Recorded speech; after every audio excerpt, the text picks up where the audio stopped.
चलिए आज एक कहानी सुनते हैं। ये कहानी जादू और किस्मत की तो है, पर उससे भी कहीं ज्यादा ये एक ऐसे परिवार की है जिसकी पूरी दुनिया एक अनोखी खोज और एक हिम्मत भरे फैसले से हमेशा के लिए बदल गई। ये कहानी है मनोज की, एक आम किसान जिसकी जिंदगी एक ऐसा मोड़ लेने वाली थी जिसकी उसने कभी कल्पना भी नहीं की थी। कहानी शुरू होती है मनोज के साथ, एक किसान और उसकी एक आम सी शिकायत से।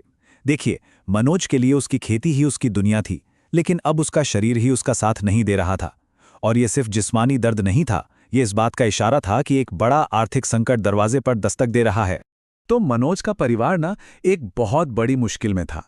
वो दिन रात एक करके मेहनत कर रहे थे, लेकिन हालात इतने बिगड़ चुके थे कि घर की छोटी छोटी जरूरतें पूरी करना भी मुश्किल हो गया था। और पता है, सबसे अजीब बात क्या थी? एक तरफ तो बाजार में उनकी सब्जियों के दाम आसमान छू रहे थे, जिससे उन्हें अच्छा खासा मुनाफा होना चाहिए था, लेकिन दूसरी तरफ महंगाई इतनी थी कि कोई उन्हें खरीद ही नहीं पा रहा था। मतलब उनकी आमदनी लगभग जीरो हो गई थी।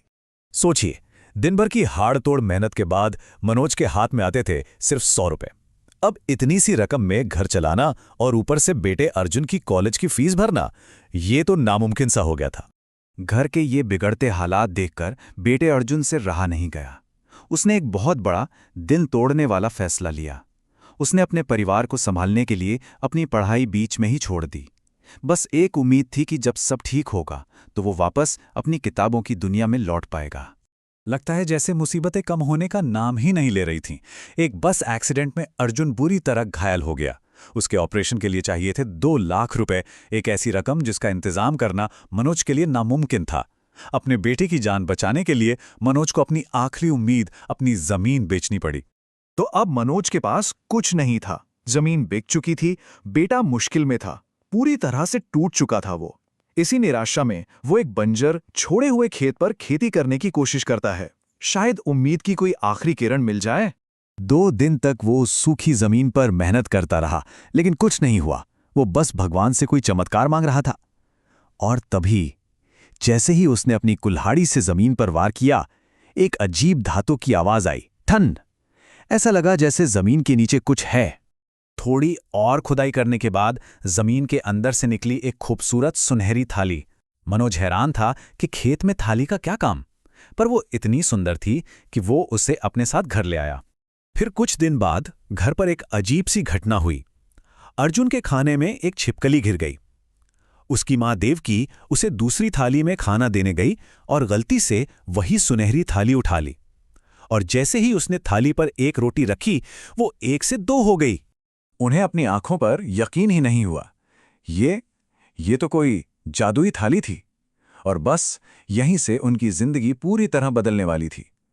परिवार ने पहले तो अपनी भूख मिटाने के लिए इस थाली का इस्तेमाल किया, और फिर धीरे धीरे एक छोटा सा कारोबार खड़ा करने के लिए वो लोग रोज उस थाली से खाना बढ़ाते और उसे एक छोटे से ठेले पर बेचकर पैसे कमाने लगे। धीरे धीरे उनकी जिंदगी वापस पटरी पर आने लगी, और सबसे अच्छी बात यह हुई कि अर्जुन वापस अपनी पढ़ाई शुरू कर पाया। लेकिन कहानी में एक और बड़ा मोड़ आना अभी बाकी था। एक दिन जब देवकी पैसे गिन रही थी, एक और चमत्कार हुआ। गलती से 50 रुपए का एक नोट उसके हाथ से फिसला और सीधा उस जादुई थाली में गिर गया। और बस उनकी आंखें फटी की फटी रह गईं। वो एक नोट देखते ही देखते नोटों के ढेर में बदल गया। तब उन्हें समझ आया कि यह थाली सिर्फ खाना नहीं, बल्कि पैसा भी बढ़ा सकती है। उनके पास अब बेहिसाब दौलत आ सकती थी। तो अब कहानी एक बहुत ही जरूरी मोड़ पर आ गई थी। उनकी सारी परेशानियां सब खत्म हो चुकी थी। अब सवाल यह था कि वो इस बेहिसाब ताकत का क्या करेंगे। और यहीं पर देवकी को एक गहरा एहसास हुआ। उसे लगा कि यह दौलत सिर्फ उनके लिए नहीं है। शायद भगवान ने उन्हें यह थाली एक बड़े मकसद के लिए दी है, ताकि वो दूसरों की मदद कर सकें। तो उन्होंने सबसे पहले क्या किया? जो खोया था उसे वापस पाया, अपनी जमीन वापस खरीदी, अपने परिवार का भविष्य सुरक्षित किया। और फिर शुरू हुआ उनका असली मिशन। उन्होंने गरीबों को मुफ्त में गर्मा गर्म खाना खिलाना शुरू किया। जिनके पास घर नहीं थे, उनके लिए सिर पर छत का इंतजाम किया, और रोज एक ऐसा भंडारा लगाते थे जहां से कोई भी भूखा पेट नहीं सोता था। और उनके इन कामों का असर सीधा लोगों के दिलों तक पहुंच रहा था। उन्हें हर तरफ से बस दुआएं मिल रही थीं। लोगों की जिंदगी सच में बदल रही थी। तो मनोज और उसके परिवार ने संघर्ष से लेकर उदारता तक का ये जो सफर तय किया, उसने उन्हें सिखाया कि असली दौलत पैसे जमा करने में नहीं, बल्कि उसे दूसरों के साथ बांटने की खुशी में है। और ये कहानी हमें एक बहुत ही दिलचस्प सवाल के साथ छोड़ जाती है।